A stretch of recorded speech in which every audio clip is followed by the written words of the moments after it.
ನಮಸ್ಕಾರ. ನಾನು ಡಾಕ್ಟರ್ ಶಶಿಧರ.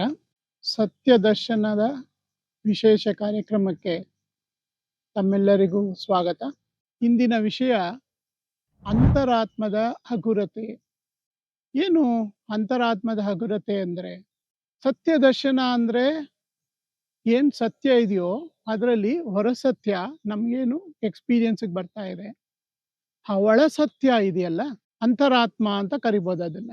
ಅದು 99.99999% ಎಂಪ್ಟಿ ಆಗಿ ಇರೋದ್ರಿಂದ ಅಲ್ಲಿ ಟೈಮ್ ಅಂಡ್ ಸ್ಪೇಸ್ ಇಲ್ಲ, ಅದು ಹಗುರವಾಗಿರುತ್ತೆ. ಇದನ್ನೇ ಭಗವದ್ಗೀತೆಯಲ್ಲಿ ನೈನಂ ಚಿಂದಂತಿ ಶಸ್ತ್ರಾಣಿ ನೈನಂ ದಹತಿ ಪಾವಕಃ ನ ಚೈನಂ ಕ್ಲೇದಯಂತ್ಯಾಪೋ ನ ಶೋಷಯತಿ ಮಾರುತಃ. ಅಂದ್ರೆ ಈ ಒಂದು ಅಂತರಾತ್ಮದ ಕ್ವಾಂಟಮ್ ಸ್ಟಫ್ ಒಳಗಡೆ ಏನಿದೆ, ಎಂಟಿ ಲೈಕ್, ಆ ಒಂದು ಅಂತರಾತ್ಮ ತುಂಬಾ ಹಗುರವಾಗಿದೆ. ಬಟ್ ಅದರಲ್ಲೇ ತುಂಬಾ ಪವರ್ ಇದೆ.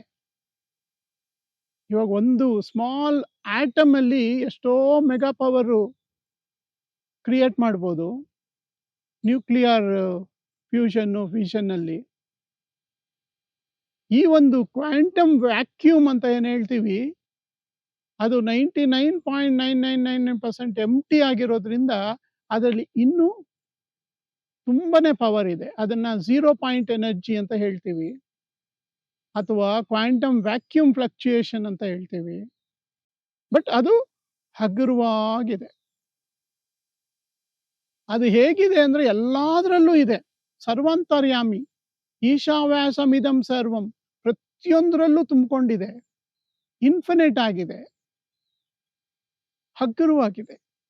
ಆ ಅಂತರಾತ್ಮನೇ ನಾವು ಶಿವತತ್ವ ಅಂತ ಕರಿಬೋದು, ಬುದ್ಧ ತತ್ವ ಅಂತ ಕರಿಬೋದು, ಅಚಲ ತತ್ವ ಅಂತ ಕೂಡ ಕರಿತೀವಿ. ಏನಕ್ಕಂದ್ರೆ ಚಲನೆ ಇರೋದೆಲ್ಲ ಹೊರಸತ್ಯದಲ್ಲಿ, ಒಳಸತ್ಯದಲ್ಲಿ ಚಲನೆ ಇಲ್ದ ಇರೋಂಥ ಸ್ಥಿತಿ.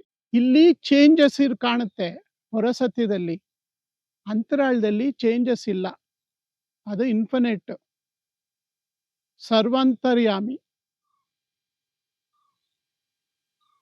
ಸೊ ಅದರಿಂದನೇ ಅಂತರ್ಮುಖಿ ಸದಾ ಸುಖಿ ಅಂತ ಹೇಳೋದು. ಅಂತರಾತ್ಮದ ಹಗುರತೆ ಅರ್ಥ ಮಾಡ್ಕೊಳೋದ್ರಿಂದ ಅಭ್ಯಾಸ ಮಾಡಿ ಸದಾ ಸುಖಿಯಾಗಿ